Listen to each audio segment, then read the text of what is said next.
Hi everybody, I've just finished watching the brand new season of The Dragon Prince, and holy hell, this is really a show that I didn't think I was going to get into, to be completely honest with you. My friend Trevor said give it a shot, and I was like, it looks a little bit too kiddie, a little bit too airbendery sort of thingy for me, and surprisingly, of course it is airbendery, because one of the producers is actually from there.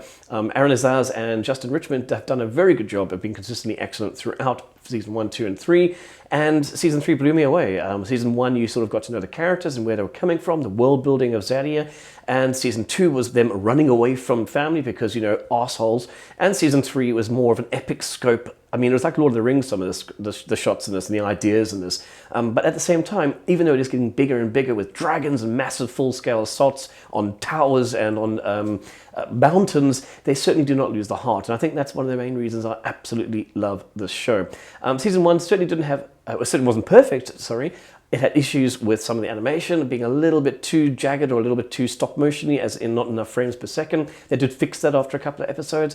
Some of the accents, not so great. All me best mates are trees. Paula Byros, who plays Rayla, who's one of my favorite characters, the Shadow Elf, she was hit and miss in the first season. The first season, in fact, had her saying some of the lines without even the Scottish accent at all, which you can't really blame the actress because she's not Scottish. You would think she is, but she's not. Well, she is Scottish, I think, but she doesn't speak with a Scottish accent if you listen to her on panels at Comic-Con, for example.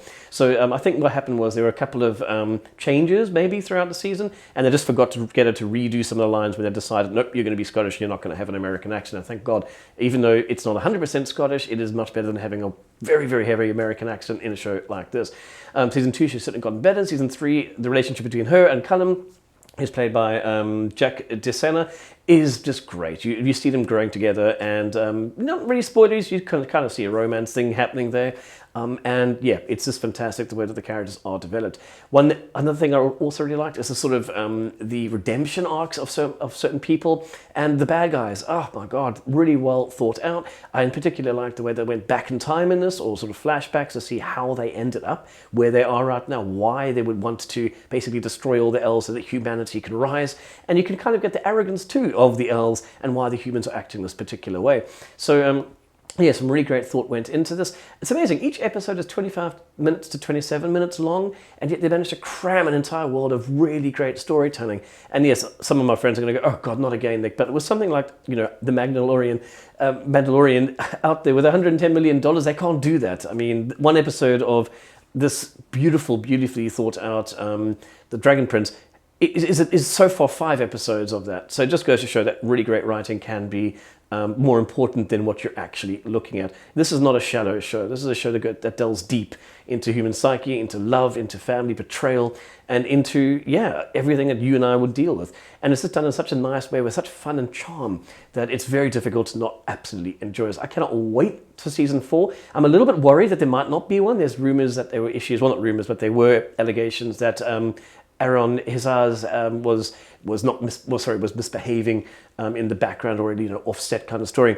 So I'm hoping that there's not going to be some kind of Harvey Weinstein issue arising there. But as far as I'm concerned, this is a binge-watchy show. You can go back to it and watch it again, which I really would like to, because it sets things up, it telegraphs things, and you don't know what it's telegraphing. So for me, this is a show that's an easy 9 out of 10. I see Rotten Tomatoes has actually got it sitting on 100%, so that's 100% positive critics, so it's a little bit different to the way IMDb rate things. I think on IMDb it's 8.2, across the all 3 seasons, and season 3 is a 9, and I would definitely give this a 9. Absolutely worth watching. Don't get put off by what you would think is a kiddie show. You'll be wrong, like this guy was. Catch you guys later.